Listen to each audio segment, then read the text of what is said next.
Hello everyone, आज की video हमारे क्लास 11th के लिए है। सब्जेक्ट है हमारा बिजनेस स्टडीज, जो आईसीएसई बोर्ड में कॉमर्शियल स्टडीज या फिर कॉमर्स के नाम से भी जाते हैं। कंटेंट हमारा बिल्कुल सेम है, कंटेंट में कोई चेंज नहीं है, सिर्फ नेम में चेंज है। आज हम टॉपिक लिया है वो है व्हाट इज बिजनेस। बिजनेस बोलूं या फिर बिजनेस स्टडीज में इस चैप्टर का नाम है chapter number 1, that is nature and purpose of business. And in commerce the name of the chapter is classification of human activities into economic activity and non-economic activity. Now let's begin with the topic. What is human activity? Human activities क्या होती हैं? Human activities जो भी activity एक human being करता है to earn money and to have some personal satisfaction. कोई भी चीज जिससे ह्यूमन बीइंग को पैसे अर्न करने के लिए मिले एंड उससे उसका पर्सनल सेटिस्फैक्शन होता है, उन सब एक्टिविटीज को हम लोग बोलते हैं ह्यूमन एक्टिविटीज। हम लोग डेली कितना सारा काम करते हैं, all these activities comes under human activities. So basic definition of human activity is any activity done by human being to earn money and or for self satisfaction. Human activities को हम लोगों ने दो पार्ट्स में divide करा है, economic and non economic. Economic means वो activity जो हमें मनी क्रिएट करने में हेल्प करती हैं, या फिर जिन एक्टिविटीज की वजह से हम लोग पैसा क्रिएट करते हैं, मनी क्रिएट करते हैं या फिर मनी अर्न करते हैं। एंड टू क्रिएट वेल्थ, और उससे हम लोग क्या क्रिएट करते हैं, वेल्थ। वेल्थ क्रिएट करने को हिंदी में बोलते हैं जमा पूंजी इकट्ठी करना।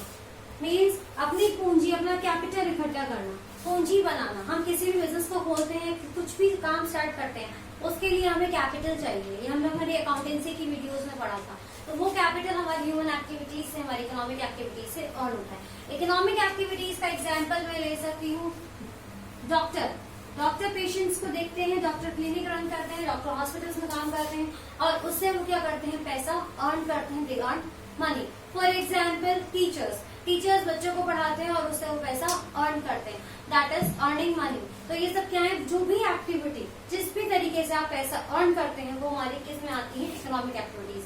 बट इकोनॉमिक एक्टिविटीज में क्या नहीं आता, वो एक्टिविटीज अगर आप पैसा अर्न करते हैं विद इलीगल मीन्स आपका पैसा अर्न करने का मोटिव्स और तरीका दोनों ही क्या है, इलीगल, तो वो एक्टिविटी आपकी इकोनॉमिक एक्टिविटीज में काउंट नहीं होती। Next is what is your non-economic activities? Economic का opposite, non-economic means non-economic activities आपकी वो activities होती हैं जो हम सेल्फ सेटिस्फैक्शन के लिए, पर्सनल साइकोलॉजिकल सेटिस्फैक्शन के लिए करते हैं। मंदिर में जाके दान करना, गरीबों की के लिए सेवा करना, गरीबों के लिए फ्री में खाना बांटना, ये सब क्या है, हमारी पर्सनल सेटिस्फैक्शन के लिए एक्टिविटीज है। तो इसको हम लोग बोलते हैं साइकोलॉजिकल एक्टिविटीज या फिर हमारी non economic activities. Now moving further, इनका डिफरेंस हम लोग खुद फ्रेम आउट कर सकते हैं, ज्यादा कुछ डिफरेंस होता नहीं है इनमें। पहला मीनिंग, सेकंड क्यों करते हैं, अर्न मनी अर्न करने के लिए, दूसरा सेल्फ सेटिस्फैक्शन के लिए, तीसरा इसमें क्या कोई रिसोर्स यूज करते हैं, यस, क्या इसमें कोई रिसोर्स यूज करते हैं, no. Fourth example, economic activities के फर्दर डिविजन। इकोनॉमिक एक्टिविटीज हमारी फर्दर 3 टाइप की होती है। Number 1 business, number 2 profession and number 3 employment. कोई भी इंसान हमारी इकोनॉमिक एक्टिविटी करता है तो वो 3 मोड्स के लिए करता है।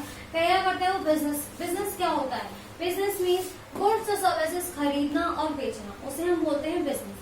बिजनेस क्या है, सामान खरीदो या सर्विसेज बेचो, that is business. For example, एक शॉपकीपर सामान बेचता है, फ्रूट सेलर फ्रूट्स बेचता है, वेजिटेबल सेलर वेजिटेबल बेचता है, तो ये सब क्या है, business. Next is what is profession. आपने कोई स्पेशलाइज्ड पढ़ाई करी है, दैट उसको यूज करके आप पैसे अर्न करते हैं, that is known as profession.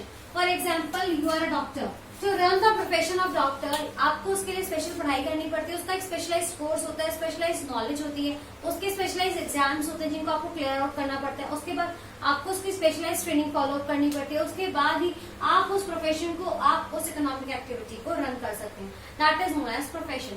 And the last is your employment. Employment means आपके पास नॉलेज है या कम नॉलेज है, whatever is, बट आप किसी के अंडर काम करते हैं, वो समवन होता है आपका एम्प्लॉयर, जिसके इंस्ट्रक्शंस आप फॉलो करते हैं, वो जो काम आपको बोलता है आप उस काम को करते हैं, then after you earn your money which is known as wages, that is known as employment. For example, if I work for any institution, मैं किसी कंपनी के लिए काम करती हूँ या करता हूँ, दैट इज नोन एज, वो कंपनी मेरी क्या है, एम्प्लॉयर, और मैं उस कंपनी का क्या हूँ, एम्प्लॉय, और मेरा और कंपनी के बीच में एक एग्रीमेंट साइन होता है, that is known as employment agreement.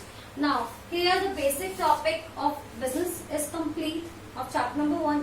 According to ICSE board हमारा चैप्टर नंबर 1 खत्म हो चुका है।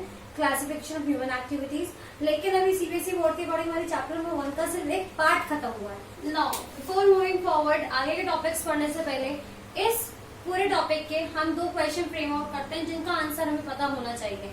हमने इकोनॉमिक नॉन इकोनॉमिक का डिफरेंस पढ़ लिया, लेकिन उन दोनों में रिलेशन क्या होता है वो हमने नहीं पढ़ा। हमने इन तीनों के बीच का डिफरेंस फ्रेम आउट कर सकते हैं, वो शायद हमारे मटेरियल्स में, हमारे स्टडी मटेरियल्स में, हमारे टीचर्स, हमें हर जगह अवेलेबल भी होगा, लेकिन क्या इन तीनों का इंटर रिलेशन हमें अवेलेबल है?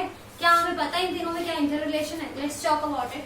Question number 1 is some activities are economic as well as non economic. कुछ एक्टिविटीज या मैं कहूँ all activities are economic as well as economic. एक एक्टिविटी एक पॉइंट पे इकोनॉमिक भी होती है, वही एक्टिविटी दूसरे पॉइंट पे सेम पर्सन के लिए नॉन इकोनॉमिक भी होती है। कैसे? आई एम अ टीचर, मैं किसी इंस्टीट्यूशन में पढ़ाती हूँ, मैं किसी कॉलेज में पढ़ाती हूँ, किसी स्कूल में पढ़ाती हूँ।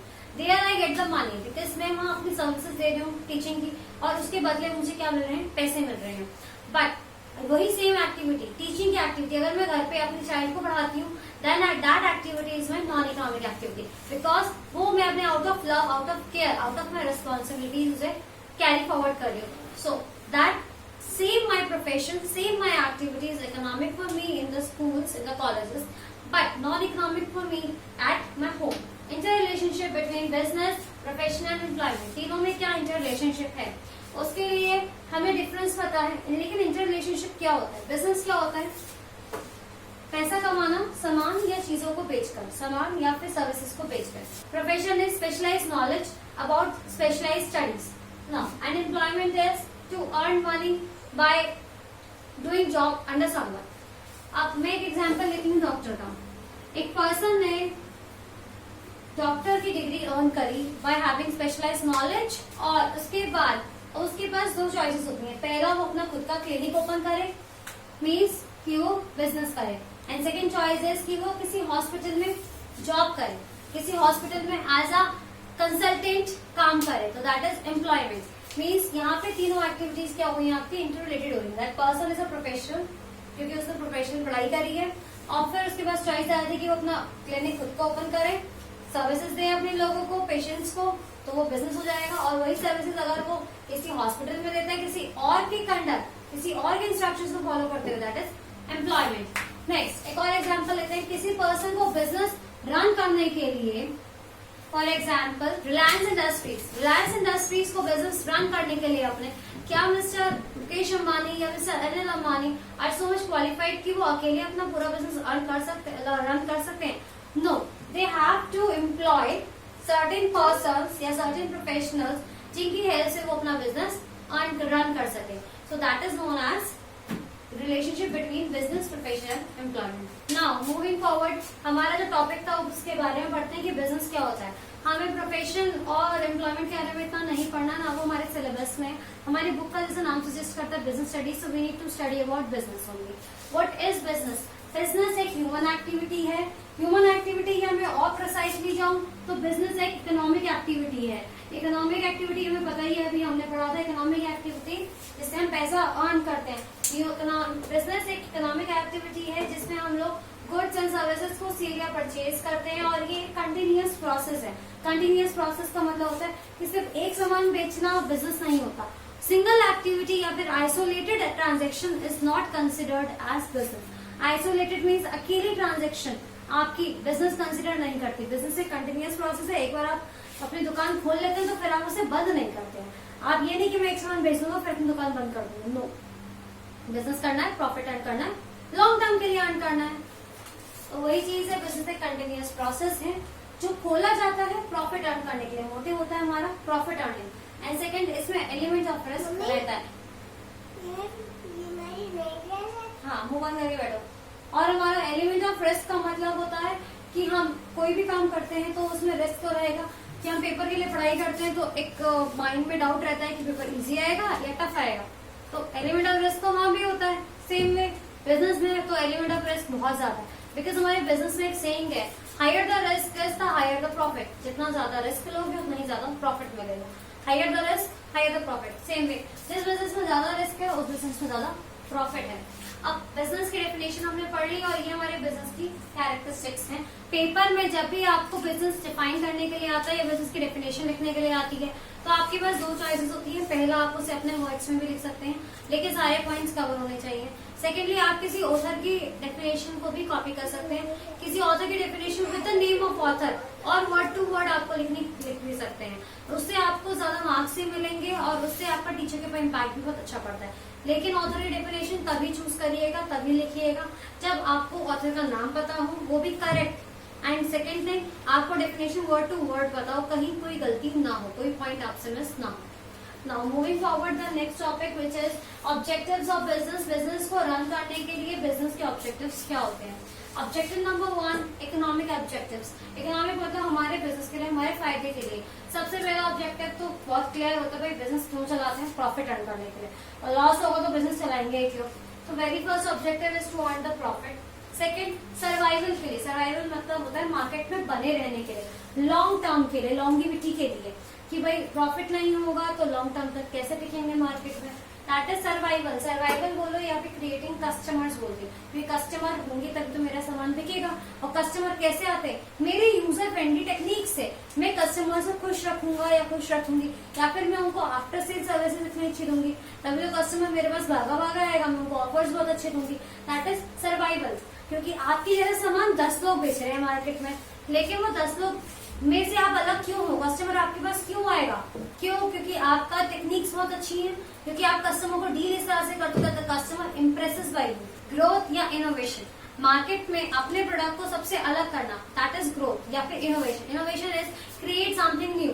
आप अपने आप को मार्केट में अलग कैसे करेंगे? अपने आप को उठाएंगे कैसे? सर्वाइवल से तो सिर्फ आप नॉर्मल प्रॉफिट अर्न करेंगे, लेकिन उस नॉर्मल से ऊपर एक्स्ट्रा प्रॉफिट आप कैसे अर्न करेंगे? अपने आप को मार्केट में अलग कैसे बनाएंगे? उसके लिए हमें अपने आप को ग्रो करना पड़ता है, अपने आप को नई नई टेक्निक्स लानी पड़ती है, अपने आप को इम्प्रूव करना पड़ता है, जिसे हम लोग बोलते हैं ग्रोथ या फिर innovation. Now the next objective is social. हम सोसाइटी का रिसोर्सेज यूज करते हैं, सोसाइटी की चीजें यूज करते हैं और सोसाइटी ही हमारी कस्टमर होती है, तो उसके लिए हमें कुछ सोशल ऑब्जेक्टिव्स भी करने चाहिए। सोशल मीन्स उनके लिए भी हमें कुछ करना चाहिए। Like first is desired product supply करना। डिजायर्ड मीन्स जो कस्टमर को चाहिए लेकिन विद प्रॉपर क्वांटिटी। ये नहीं कि आप 100 रुपीज का सामान दे रहे हैं और साथ के साथ एक छोटी सी क्वांटिटी आपने उसकी बिल्कुल कर दी 10 ग्राम्स और 20 gram. That is not good for the customer. Customer फिर आपके पास क्यों आएगा? कस्टमर चाहेगा कि मेरा जो सामान है, मेरा जो पैसा है, जो मैं इन्वेस्ट कर रही हूँ आपके बिजनेस में, आपके प्रोडक्ट में, उस सामान को खरीदने के लिए, उस प्रोडक्ट का मुझे सेटिस्फैक्शन तो मिले मेरे 100 रुपीज के अगेंस्ट। अगर 100 रुपीज के अगेंस्ट मुझे सेटिस्फैक्शन नहीं मिलेगा तो वो कस्टमर आपसे सामान कभी नहीं खरीदेगा। Next is avoid unfair trade practices. Unfair trade practices के बारे में हम लोग पहले भी पढ़ चुके हैं 10th क्लास में। अनफेयर ट्रेड प्रैक्टिसेस होती है ब्लैक मार्केटिंग या होर्डिंग, ये सब हमारी काउंट होती है अनफेयर ट्रेड प्रैक्टिसेस में, और ये ट्रेड प्रैक्टिसेस हमें अवॉइड करनी चाहिए। एम्प्लॉयमेंट जनरेशन, ये एक बहुत इंपॉर्टेंट हमारा ऑब्जेक्टिव है, क्योंकि अगर आप बिजनेस चला रहे हैं तो आपको ज्यादा से ज्यादा लोगों की जरूरत पड़ेगी, और ज्यादा से ज्यादा लोगों की जरूरत पड़ेगी मीन्स आपको एम्प्लॉयमेंट जनरेट करनी पड़ेगी।